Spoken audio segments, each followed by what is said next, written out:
갑자기 목소리가 이상해졌습니다. 감사합니다, 할렐루야. 지난달에 제가 갑자기 장염이 와서 입원하는 바람에 하나님 앞에 또 이렇게 하나님 주신 말씀을 제대로 선포를 못했습니다. 오늘은 하나님 주신 말씀이 능력 있는 삶으로 이끄는 성경. 우리 여기 장로님 목사님들 너무 잘 아시는 말씀인데요. 그래도 우리 함께 방송을 보고 듣는 또 성도님들 계시는 줄 믿습니다. 25년을 이렇게 잘 보내드리면서 또 말씀으로 들어가는 또 성경이 이끄는 우리 그 삶이 그 목표가 뭔지 한번 알아보기 위해서 또 이렇게 말씀을 준비하게 하신 줄 믿습니다. 미국 사우스 다코타주에 러시모아산 그 카툰 영화 보시면서 보셨을 거예요. 그 화강암 그 벽에는 4명의 그 대통령의 흉상이 조각되어 있다고 합니다. 독립전쟁 총사령관이었던 초대 대통령 조지 워싱턴, 그리고 독립선언서의 주요 저자이며 민주주의와 개인의 권리를 강조한 3대 대통령 토머스 제퍼슨, 그리고 노예 해방을 선언한 16대 대통령 너무나도 잘 알죠? 에브라함 링컨, 뉴딜 정책으로 경제 대공황을 극복시킨 31대 대통령, 이분도 너무나도 잘 알죠? 루즈벨트, 프랭클린 루즈벨트 대통령입니다. 이들은 모두 미국 국민들이 그 국민들의 존경을 받았고 국민들이 참으로 좋아했던 대통령들인데요. 공통적인 특징이 하나가 있어요. 죄송합니다. 모두가 성경적 사람이었다는 것입니다. 성경 말씀을 삶의 최고의 가치로 두었던 대통령들이었고요. 조지 워싱턴은 성경이 아니면 세계를 다스릴 수 없다라고 그렇게 선언을 했고요. 제퍼슨은 미국은 성경을 반석으로 삼아 서 있는 나라라고 그렇게 선포를 했다고 합니다. 그리고 링컨은 성경은 하나님께서 주신 가장 귀한 선물이다. 전쟁터에서도 알죠? 남북 전쟁 승리했던 전쟁터에서도 성경을 애독했다고 해요. 루즈벨트는 어떤 방면에서 일하는 사람이든 그가 자신의 생을 참되게 살기를 원한다면 성경을 묵상하라라고 이렇게 늘 말을 하고 강조를 했다는 것입니다. 하나님의 말씀인 성경 속에 진리가 있고 행복한 삶의 원리가 있습니다. 위로와 평강과 또 기쁨과 소망이 있습니다. 하나님의 말씀인 성경을 읽을 때 하나님을 알게 되고 자신을 또 알게 되고 또 우리가 무엇을 해야 하는지 사명을 발견하게 되는 줄 믿습니다. 자, 본문 15절에 성경은 능히 너로 하여금이라고 말씀하고 있는데요. 이는 성경이 사람에게 큰 영향을 미치는 능력 있는 삶을 표현하는 것이라고 하는 것입니다.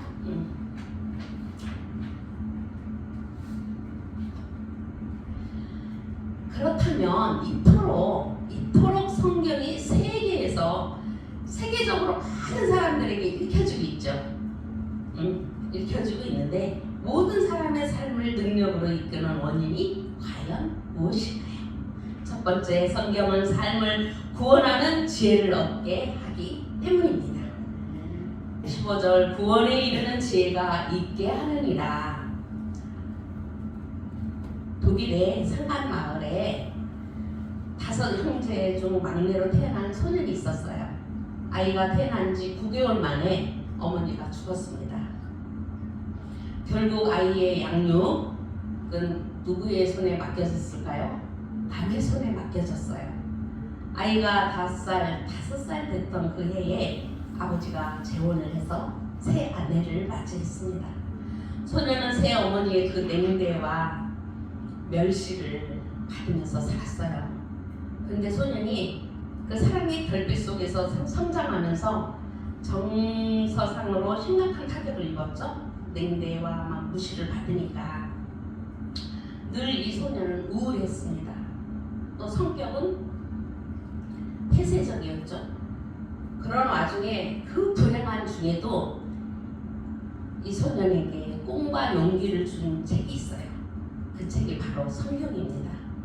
소년은 성경을 묵상을 거르지 않았고 성경 말씀을 통해서 성장한 그 소년이 결심한 한 가지가 있었어요. 어린 시절을 나처럼 불우하게 보내는 어린이들이 있어서는 안 돼.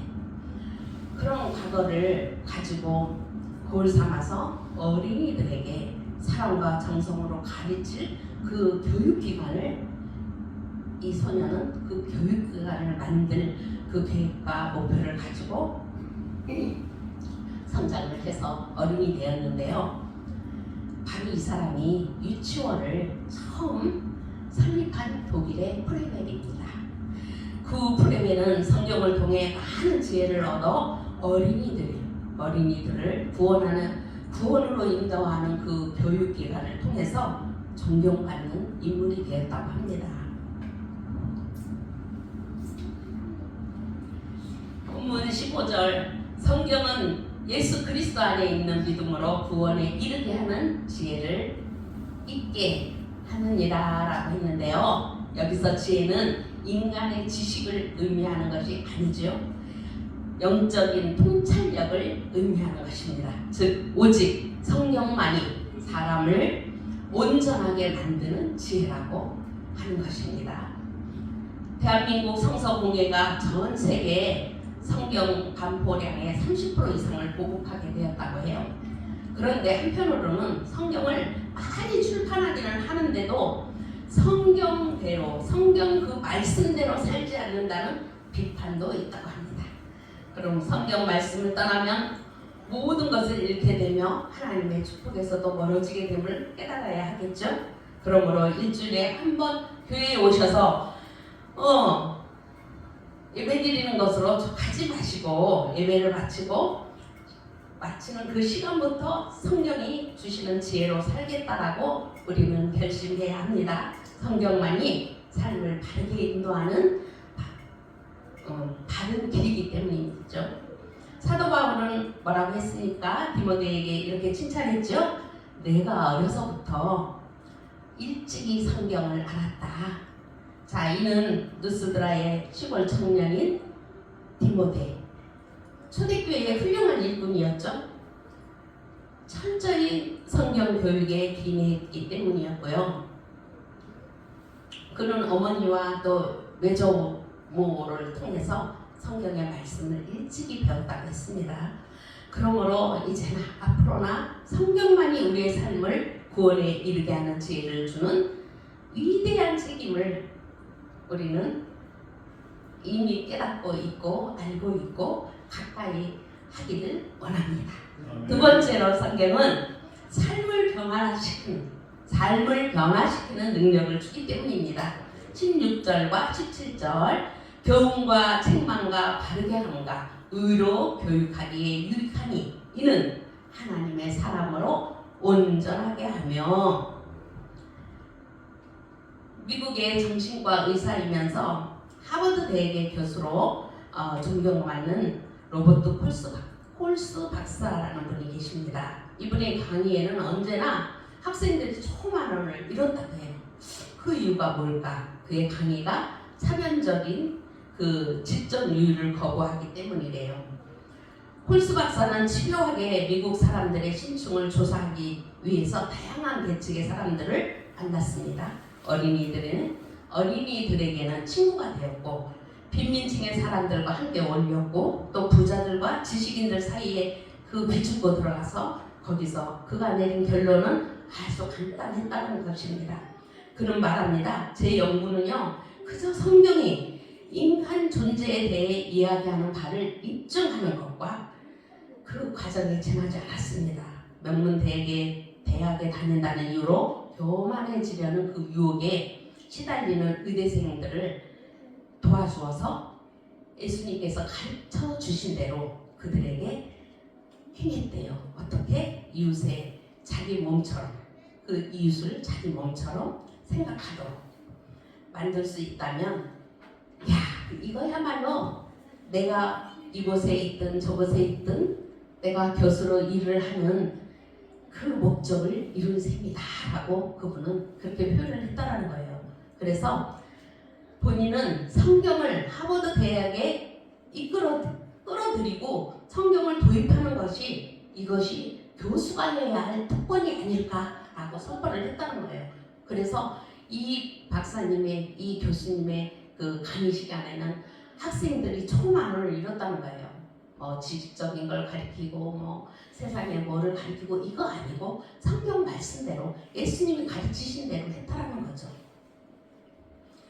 그러니 하나님의 말씀인 성경만이 사람을 변화시키고 능력을 갖고 있는 책이라는 의미가 맞죠. 무디는 어땠습니까? 성경은 정보를 위한 책이 아니야, 변화를 위한 책이다라고 선포했습니다. 성경은 단순히 정보를 얻기 위한 책이 아니라 변화와 성숙을 위해 주신 책이다. 성경은 바른 변화를 일으키는 능력이 있는 말씀이다라고 무디 목사님도 선언을 했습니다. 그러므로 불안한 마음이 성경 말씀을 들을 때 어때요? 평안이 찾아오죠? 번민과 고뇌에 헤매이던 사람도 하나님의 그 말씀을 들으면 소망과 기쁨이 생깁니다. 또 우리 또 생활하다가도 게으름과 그 나태가 올 때도 있죠. 그렇게 살던 사람도 성경의 말씀을 들음으로 마음이 뜨거워지고 열정이 납니다. 성경이 바로 그들을 변화시키는, 그 변화시키는 능력이 부여해 있기 때문입니다. 그것은 곧 살아있는 하나님의 말씀이기 때문입니다. 세 번째로 성경은 삶의 활력소, 생명을 일으키기 때문입니다. 17절, 모든 선한 일을 행할 능력을 갖추게 하려 함이라. 시편 1편 1절에서 2절을 보시면, 복 있는 사람은 악인의 길을 쫓지 아니하며 죄인의 길에 서지 아니하며 오만한 자의 자리에 앉지 아니하고 오직 여호와의 율법을 즐거워하여 그 율법을 주야로 묵상하는 자로다. 어느 대학 교수가 믿지 않는 동료들에게 전도를 했습니다. 그 동료 교수는 공학 박사인데 늘 교회를 비판적으로 보고 말을 했다는 거예요.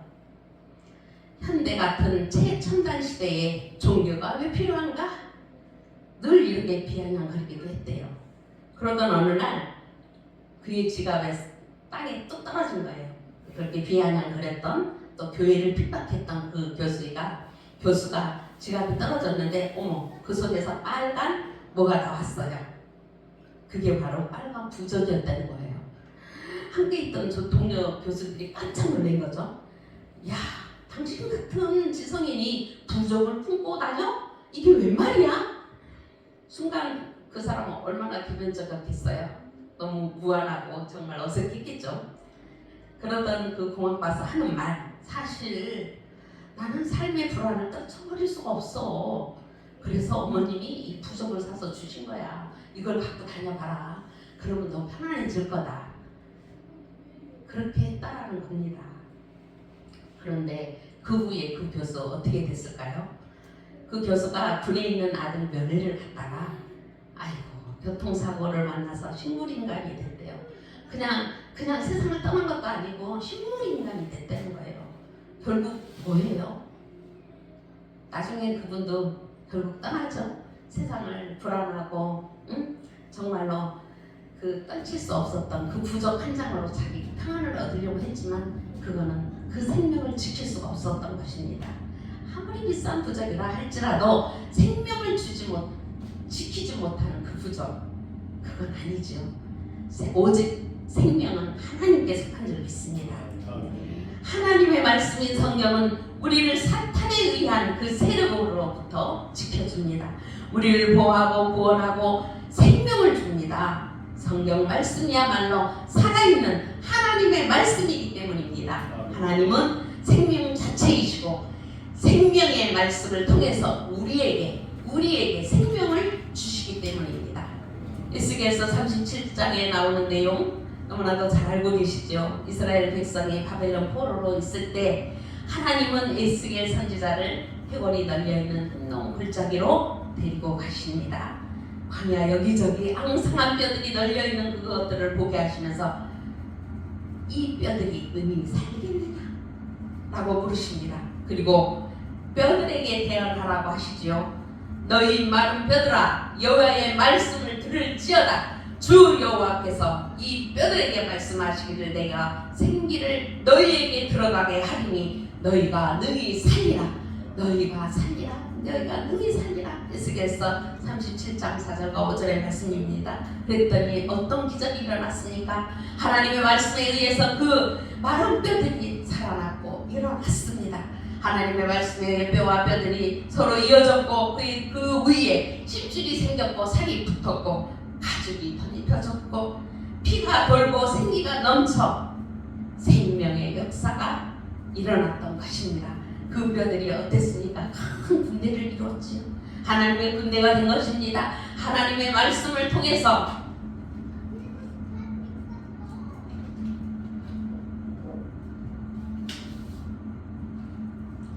생명이 공급되고 하나님의 말씀을 통해서 능력이 나타났던 것입니다. 지금도 하나님의 말씀 성경은 생명이 있어 생명력이 있어 우리를 파멸로부터 구원으로 살리는 생명이 됨을 믿으시기 바랍니다. 아멘. 그러므로 성경을 인생의 핵심으로 삼으면 반드시 변화가 됩니다. 반드시 변화가 됩니다. 성경 말씀을 인생의 핵심으로 가지십시오. 성경만이 세상을 승리케 하는 능력을 줍니다. 성경 말씀은 살아 있기에 듣는 자마다 기적을 체험하도록 인도하십니다. 나아가 육신의 질병뿐만이 아니라 부패한 신령도 치료하여 올바른 삶으로 가도록 구원의 지혜도 허락하여 줍니다. 그런데 어떻습니까? 알면서도 너무 바빠서 하나님의 말씀을 읽을 수가 없고 묵상하는 가운데 성령께서 계시를 주시는데 그것조차도 감지 못하고 살아가는 지금 현대인의 모습들, 그 속에서 하나님을 정말로 경험할 수가 없죠. 그러나 예수님께서 우리에게 약속하신 풍성한 생명을 놓치지 말기를 이 시간 선포합니다. 설교를 듣는 것 좋아하고 그것도 똑같은 설교 2번 듣는 것도 싫어하고 날마다 새로운 설교만을 듣기를 원하는 병든 신앙인이 되어서는 안 됩니다. 사랑하는 성도 여러분, 우리 성경으로 돌아갑시다. 교회의 본질은 성경입니다. 하나님의 말씀이 육신이 되신 예수 그리스도를 믿으시고 그분의 말씀대로 생활하는 성도 여러분들이 되시기를 바라며, 그렇다면 가정과 교회 그리고 사회와 나라와 또 참된 사랑과 진리이신 정의의 그 터 위에 우리가 설 수 있기를 바랍니다. 분명히 그렇게 될 줄 믿습니다. 감사합니다. 기도하겠습니다.